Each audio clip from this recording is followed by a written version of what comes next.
सभी दोस्तों को नमस्कार। Welcome A for Apple Hindi classes and Hindi stories.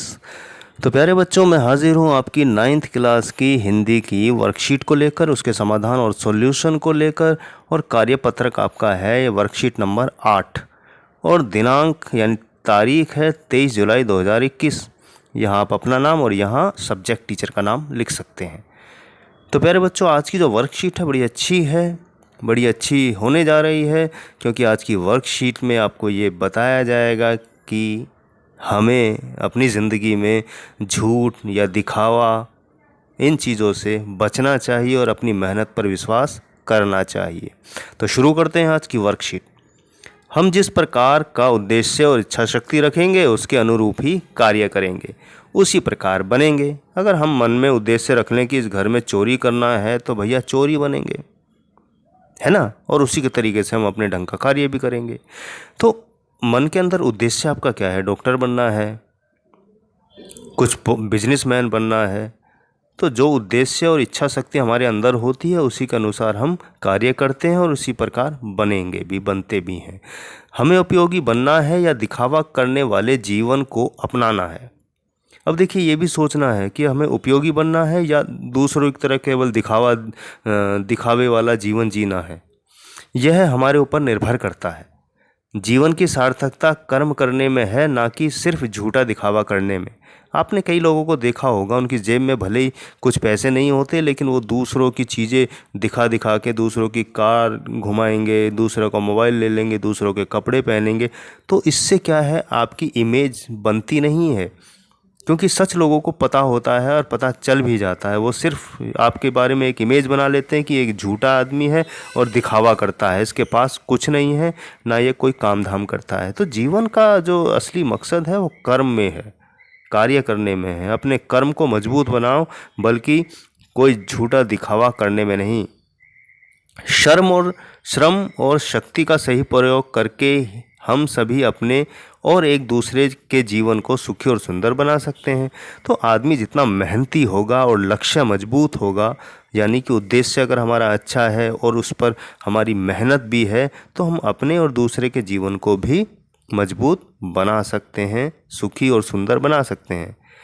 कुछ इसी तरह का भाव लिए हुए यह कविता है, इसे पढ़िए और सीख लीजिए और प्रश्नों के उत्तर दीजिए। तो आइए कविता पढ़ते हैं।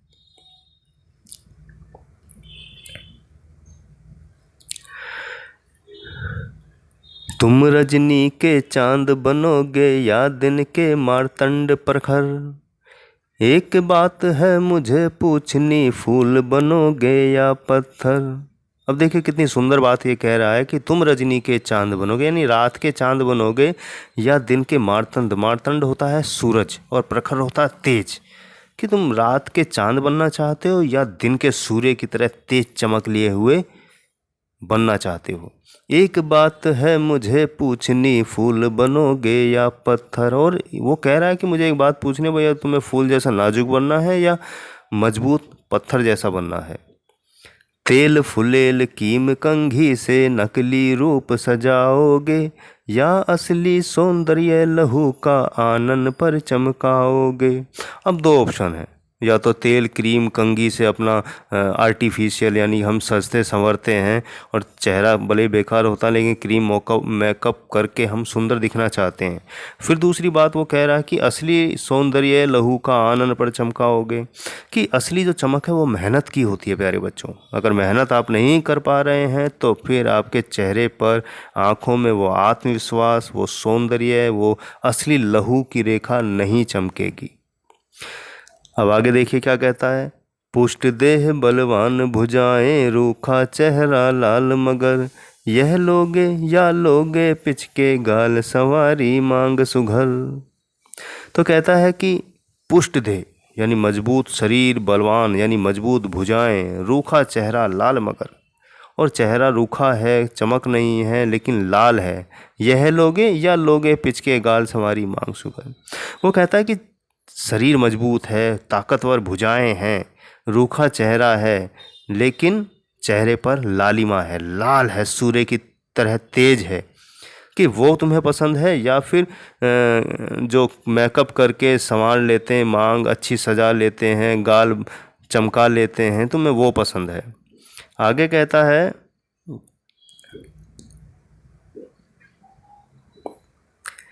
जीवन का वन नहीं सजा जाता कागज के फूलों से, अच्छा है दो पाट इसे जीवित बलवान बबूलों से। अब कहता है कवि कि जीवन का वन नहीं सजा जाता कागज के फूलों से, कि कागज के फूल से कभी खुशबू नहीं आती प्यारे बच्चों, और कागज के फूलों से जो ज़िंदगी की असलियत है वो सजाई नहीं जा सकती, क्योंकि नकली तो नकली होता है। फिर कहता है अच्छा है दो पाट इसे जीवित बलवान बबूलों से, इससे अच्छा तो ये है कि जो ज़िंदा बबूल कांटे हैं वो ज़्यादा अच्छे हैं, कम से कम हमें चुभते हैं, एहसास तो होता है, लेकिन नकली कागज़ के फूलों से क्या होगा, ना खुशबू आएगी ना उसका असली सौंदर्य उसमें है। फिर कहता है चाहे जितना घाट सजाओ लेकिन पानी मरा हुआ, कभी नहीं होगा निर्झर सा स्वस्थ और गति भरा हुआ। फिर कहता है कि चाहे जितना घाट सजाओ लेकिन पानी मराओ, कि अपने शरीर को उसको कितना ही सुंदर सजाओ, कितना ही कुछ मेकअप करो, लेकिन अगर तुम्हारे अंदर निराशा है, कुछ मरा हुआ है, कुछ करने की इच्छा नहीं है, तो कहता है आगे कभी नहीं होगा निर्झर सा स्वस्थ और गति भरा हुआ, तो वो कभी भी बहता जल की तरह नहीं होगा, ना स्वस्थ होगा, ना उसमें एक गति होगी, ना स्पीड होगा। तो कहने का मतलब है हमें ऐसा जीवन त्याग देना चाहिए जिसमें निराशा हो, दुख हो, बनावटीपन हो, जिसमें मेहनत ना हो। ऐसा जीवन किसी काम का नहीं है, और असली जीवन वही है जिसमें मेहनत है, कुछ करने की लगन हो, और सच्चाई को स्वीकारने की शक्ति हो, क्षमता हो। इस तरह का जीवन हमें चाहिए, सूर्य के चमकते दिन की तरह। तो आइए अब करते हैं प्रश्न उत्तर इस कविता के आधार पर। हमारा पहला प्रश्न है कि निम्नलिखित शब्दों का पर्यायवाची चित्रों की सहायता से लिखिए। अब रजनी का क्या अर्थ है? रात मार्तंड का है प्यारे बच्चों, सूर्य आनन का होता है, मुख लहू का होता है, खून। आइए इनका उत्तर देखते हैं। ये हमारे पहले प्रश्न का उत्तर है। शब्दों के पर्यायवाची चित्रों की सहायता से लिखने। रजनी को रात, मार्तंड का सूर्य है पर्यायवाची, आनन का मुख है, और लहू का रक्त या खून आप कह सकते हैं। दूसरा हमारा प्रश्न है निर्भय और सुघर शब्दों से उपसर्ग और मूल शब्द को अलग अलग कीजिए। जैसे निर जमा जीव निर्जीव, ऐसे ही यहाँ पूछा गया है निर्भय और सुघर का। तो निर्भय का है निहि जमा भर निर्भर, सु जमा घर सुघर। तो ये हमारा मूल शब्द है, भर और घर मूल शब्द है, और नी और सु जो हमारे उपसर्ग हैं। तो बढ़ते हैं अगले प्रश्न की तरफ। तीसरा हमारा प्रश्न है कि कवि कौन सी बात पूछ रहा है? तो उत्तर है कवि पूछ रहा है कि हमें उपयोगी और सार्थक बनना है या फिर दिखावा करने वाले जीवन को चुनना है, कि हमें अपनी ज़िंदगी को कैसा बनाना है, अच्छा बनाना है, अपनी मेहनत से बनाना है, या दूसरों की तरह मेकअप पोत के एक नकली जीवन जीना है। तो ये तय आपको करना है कि आपको कौन सी क्या चुनना है। चौथा प्रश्न है कि नकली रूप सजाने और संवारने के लिए लोग क्या क्या करते हैं? तो उत्तर है कि लोग अलग अलग प्रकार के क्रीम, तेल, पाउडर आदि का प्रयोग करते हैं। तो आज का जीवन बड़ा नकली भरा हो गया है और इतना बेकार हो गया है कि कुछ समझ में नहीं आता है। तो हमें बचना है ऐसे दिखावे की ज़िंदगी से। तो पांचवा और अंतिम हमारा प्रश्न है कि इन पंक्तियों का अर्थ है। आइए देखते हैं। पांचवा हमारा प्रश्न है कि इन पंक्तियों का भाव स्पष्ट कीजिए। जीवन का वन नहीं सजा जाता कागज के फूलों से, अच्छा है दो पाट इसे जीवित बलवान बबूलों से। तो आइए इन पंक्तियों का अर्थ, भावार्थ देखते हैं। इन पंक्तियों का अर्थ है कि झूठी व दिखावे की जिंदगी को अपनाकर जीना संभव नहीं होता है। मनुष्य को अपनी ज़िंदगी में सच्चाई व संघर्ष का सामना सच में करना पड़ता है, वास्तव में करना पड़ता है। जैसे कागज़ के फूलों से खुशबू नहीं आती, उसी प्रकार दिखावटी ज़िंदगी जी नहीं जा सकती।